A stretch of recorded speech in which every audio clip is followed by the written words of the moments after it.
মিলাদ করি কিয়াম করি যাই বাবার মাজারে, হয়তো একটু বিড়ি টানি শ্রীমন্ত কাঠির বাজারে। আছে না নাই? মিলাদ করি কিয়াম করি যাই বাবার মাজারে, হয়তো একটু বিড়ি টানি তালারো বাজারে। ফজর নামাজ হয় না পড়া, থাকি তখন নিদে, কিন্তু হুজুর বিশ্বাস করেন আল্লাহর কসম হয় না কাজা নামাজটা দুই ঈদে।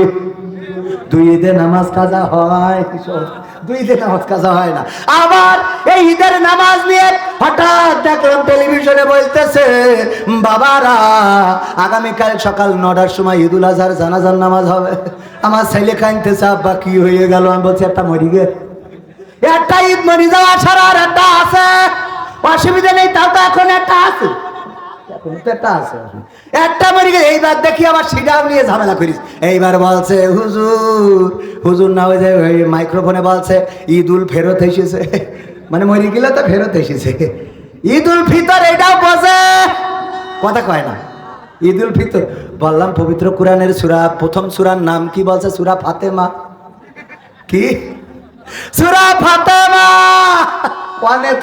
হুজুর মিলাদ করি কিয়াম করি যাই বাবার মাজারে, হয়তো একটু বিড়ি টানি তালারো বাজারে। ফজর নামাজ হয় না পড়া, থাকি তখন নিদে, আল্লাহর কসম হয় না কাজা নামাজটা দুই ঈদে।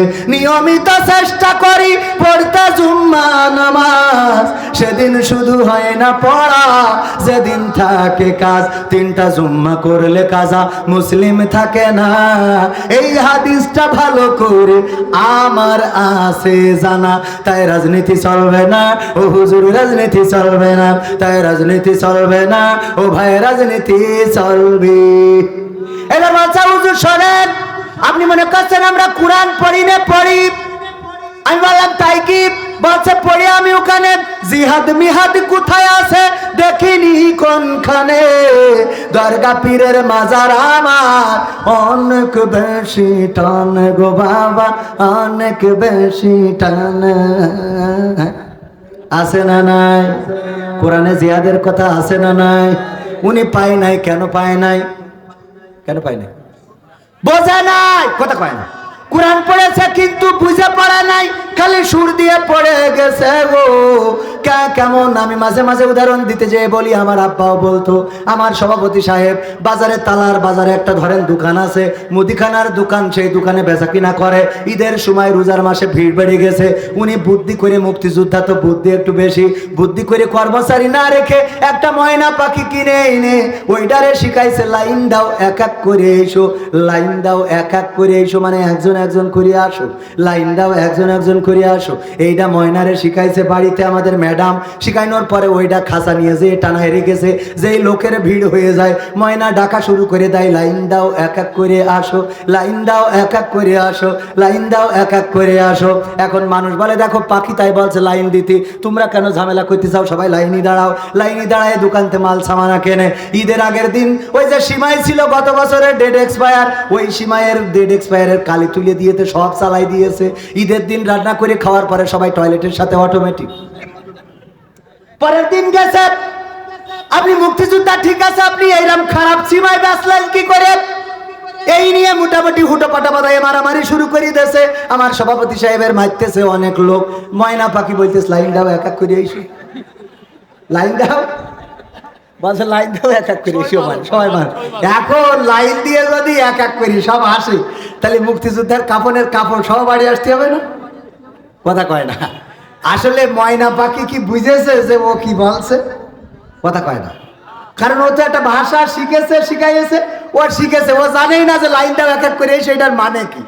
ও যেই বলাসে, তার মানে আমাদের যারা বলে হুজুর রাজনীতি চলবে না, ওরা আসলে নিজেরা কিন্তু জানেই না যে কোরআনের মানেটা কি, কি বলছে এটাও জানে না। একজন বলিতে যে হুজুরি বলিতে যেন রাজনীতি করেন, ও এসে বলে হুজুর রাজনীতি করেন না। কথা কি বোঝা গেছে? মানে এই ছাড়া আমি এখনো পর্যন্ত কিছু খুঁজে পাইনি। আমি বলেছি ভাই আপনি কোরআন শরীফটা নিয়ে দেখান দিন, রাজনীতিটা কোনতে করছে আর কোনে নেই এইটা দেখান, যে আছে কোনে আর নেই কোনে। তা বলছো আমি পড়তে পারি? আচ্ছা পড়তে পারি হুজুরও তো আপনাকে জিনিস, আমাকে সিলেবাসে ওটা ছিল না, তা ছিল না তাহলে বলো কেন? বলছে আমাকে চেয়ারম্যান সাহেব বলি দে, আমার পাঠাই দে, যেই বলবা হুজুর ওয়াজ করে করুক, যেন রাজনীতি করে না। ওরে বাবা, রাজনীতি না করলে এতগুলো প্রার্থী হিসেবে আমি ভোট চাবো না? কথা কয় না। তো এতগুলো প্রার্থীর পক্ষে যদি আমি ভোট না আসাতে পারি, আমি দেশের কৃষির নাগরিক, আমার তো ডাইরেক্ট পাসপোর্ট আছে, নাগরিকত্ব আছে, আমি ভোটার, আমি ভোট চাবো না? পাকামো পাইছাও? কথা কয় না। এই রাজনীতি করা যাবে না, যাবে না। আমি তো ডাইরেক্ট বলি নৌকা নিয়ে আসবেন, আরো রাজনীতি করে দেবো, কোনো অসুবিধা, যা সত্যি কথা তাই বলবো, তা আবার কি? এতে আপনি দাওয়াত দিলে দেন, না দিলে না দেন। হ্যাঁ, কিন্তু আবার মাঝে মাঝে দুই একটা কথা দেন, হুজুর এটা আবার কমনে চলে গেল, কে কোন সঠিকটাও বলবো, বেঠিকটাও বলবো, বলা যাবে না, যাবে না। পদ্মা সেতু হয়েছে যেমন, এই কথাটার প্রশংসা করবো তেমন। ওই কানাডায় বেগম পাড়ায় বাড়ি বানাইছে, ওইটার বিরুদ্ধে কথা বলবো না, এরাম পাগলা হুজুর আমি না। কথা কয় না। টাকা সরকার ঢালছে দেশের উন্নয়নের জন্য, আর সুইজারল্যান্ডে সুইস ব্যাংকে বাংলাদেশিকে টাকা ফুলে উঠছে, ওর বিরুদ্ধে কথা বলবো না। এত পাকামো পাও না। দেশে এত উন্নয়ন, মেট্রো রেল হয়েছে, এক্সপ্রেস ওয়ে হয়েছে, তারপরে ওই যে পদ্মা সেতু হয়েছে, 4 লেন থেকে 6 লেন হয়েছে, আর তুমি রোজার প্রথম দিন বলবা বড়ই দিয়ে ইফতারি করো না, এটা তো মানবো না। এটা কি মানা যাবে? এইটা মানা যাবে না, এইটার বিরুদ্ধে কথা বলবো। কারণ তুমি তো আমার সরকারের বিরুদ্ধে কথা বলি চাও, যেই সরকার এত উন্নয়ন করলো এই দেশে, সেই সরকারের তুমি বড়ই দিয়ে ইফতার করতে বলো, তুমি কোন ধরনের খাটাস? তুমি এত অভাব তো আমাদের লাগেনি, কথা কয় না। আমি তো বলেছি ডাইরেক্ট, শুধু ইফতারির সময় কেন, সেহরিতেও খাবো, দরকার নেই জহরের নামাজ পড়ি আবার খাবো। হ্যাঁ সভাপতি সাহেব, খাওয়া যাবে কি জহরের নামাজ পড়ি? না, তাহলে সভাপতি বলি যখন, তাহলে জহরের নামাজ পড়ি।